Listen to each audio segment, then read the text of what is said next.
কথায় আছে যে রাধে সে চুলো বাঁধে। একদিকে নিপুণ হাতে সংসার সামলাচ্ছেন, স্কুলে শিক্ষকতা করছেন, আবার সেই হাতেই স্বামীর প্রচারণার দায়িত্ব তুলে নিয়েছে সোমা ঠাকুর। দ্বিতীয়বারের জন্য বনগাঁর বিজেপি প্রার্থী করা হয়েছে তার স্বামী শান্তনু ঠাকুরকে। কেন্দ্রীয় প্রতিমন্ত্রী শান্তনু ঠাকুরের হয়ে প্রচারে বেরোতে দেখা যাচ্ছে এই সোমাকে। রাজনীতির কচকচানি অতটা বোঝেন না সোমা, কিন্তু দক্ষ হাতেই সামলাচ্ছেন ভোটের প্রচার। ভোটারদের কাছে গিয়ে স্বামীর হয়ে ভোট ভিক্ষাও করতে দেখা যাচ্ছে ঠাকুর বাড়ির বৌমাকে। এলাকায় ঘুরে ঘুরে সারছেন জনসংযোগ।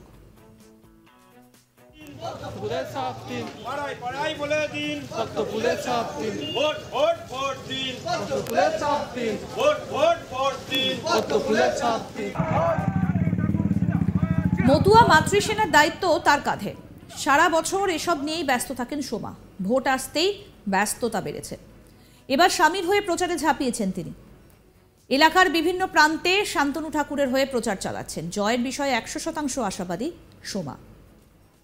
আদতে বারাসাতের বাসিন্দা সোমা ঠাকুর 2011 সালে শান্তনু ঠাকুরের সঙ্গে বিবাহ বন্ধনে আবদ্ধ হন। পরে স্থানীয় পিয়ার ঠাকুর প্রাথমিক বিদ্যালয়ে শিক্ষকতার চাকরি নেন। সেই থেকে বিনা বেতনে বাচ্চাদের পড়িয়ে আসছেন সোমা। এবার শিক্ষকতার পাশাপাশি প্রচারণার ময়দানে সেই সময়। ঠাকুর পরিবারের সন্তান শান্তনু ঠাকুরের লেখাপড়া বিদেশে, বাইরে আত্মীয় স্বজনও রয়েছে তাদের। মাঝে মধ্যেই শান্তনু ঠাকুর বিদেশ সফরে যান বলে খবর। শুধু শান্তনু জায়া নন, এবার ভোটের ময়দানে দেখা যাচ্ছে রাজ্য রাজনীতির একাধিক হেভিওয়েট নেতার স্ত্রীকে। স্বামীর হয়ে এ প্রান্ত থেকে ও প্রান্ত ছুটে বেড়াচ্ছেন তারা। সেই তালিকায় রয়েছেন সুকান্ত মজুমদারের স্ত্রী কোয়েলো।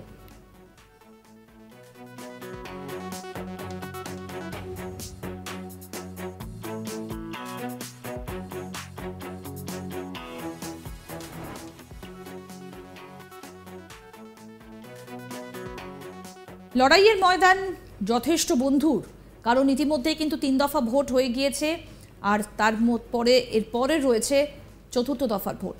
তার আগেই প্রত্যেকটা রাজনৈতিক দলই রীতিমতো কোমর বেঁধে নেমে পড়েছে। কথায় আছে যে রাধে সে চুলো বাঁধে। একদিকে নিপুণ হাতে যেমন সংসার চালাচ্ছেন, স্কুলে শিক্ষকতা করছেন, আবার সেই হাতেই স্বামীর প্রচারণার দায়িত্ব তুলে নিয়েছেন সোমা ঠাকুর, অর্থাৎ শান্তনু ঠাকুরের পত্নী সোমা ঠাকুর। তাকে শান্তনু ঠাকুরের হয়ে প্রচারে বেরোতে দেখা যাচ্ছে। রাজনীতির কচকচানি অতটা বোঝেন না, কিন্তু দক্ষ হাতেই সামলাচ্ছেন ভোটের প্রচার। ভোটারদের কাছে গিয়ে স্বামীর হয়ে ভোট ভিক্ষেও করতে দেখা যাচ্ছে শান্তনু ঠাকুরের স্ত্রীকে, অর্থাৎ ঠাকুর বাড়ির বৌমাকে। এলাকায় ঘুরে ঘুরে সারছেন জনসংযোগ। মতুয়া মাতৃসেনার দায়িত্বও তার কাঁধে। সারা বছর এসব নিয়েই ব্যস্ত থাকেন। ভোট আসতেই ব্যস্ততা বেড়েছে। স্বামীর হয়ে প্রচারে ঝাঁপিয়েছেন স্ত্রী। এলাকার বিভিন্ন প্রান্তে শান্তনু ঠাকুরের হয়ে প্রচার চালাচ্ছেন। আমাদের প্রতিনিধি দীপক দেবনাথ কি প্রতিবেদন তুলে ধরলেন, আসুন শুনুন। দেখো, বনগাঁ কেন্দ্রের লোকসভা কেন্দ্রের যে বিজেপি প্রার্থী এবং কেন্দ্রীয় জাজ প্রতিমন্ত্রী শান্তনু ঠাকুর, তিনি ইতিমধ্যে প্রচারণার ঝড় তুলেছেন। প্রতিটা অলিতে গলিতে বাজারঘাটে তিনি ঘুরে বেড়াচ্ছেন। কিন্তু তার যে এই ভোট সঙ্গী হয়েছেন তার স্ত্রী সোমা ঠাকুর।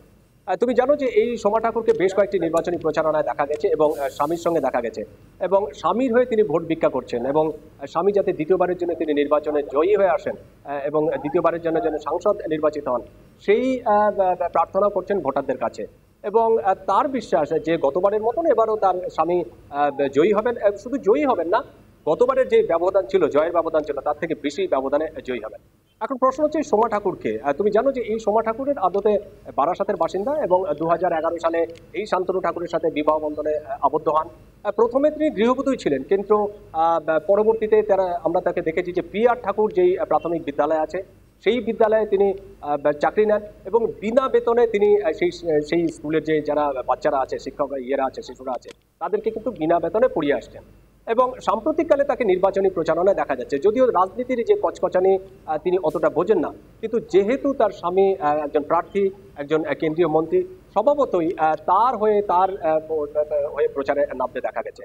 এবং যেটা বলছিলাম যে তার স্বামী যাতে যেতে এরকম একটি প্রার্থনা করেছেন এবং তাই তিনি বিশ্বাস করেন যে গতবারের থেকে এবারেও নির্বাচনী প্রচারণায় ঝড় তুলেছেন এবং বেশ ভালো ব্যবধানে জিতবেন।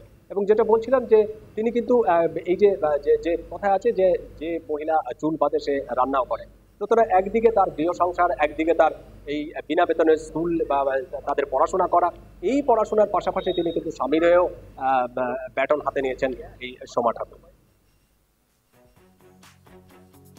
আরও আপডেট পেতে দেখতে থাকুন আজ তাক বাংলার ইউটিউব চ্যানেল, সাবস্ক্রাইব করুন।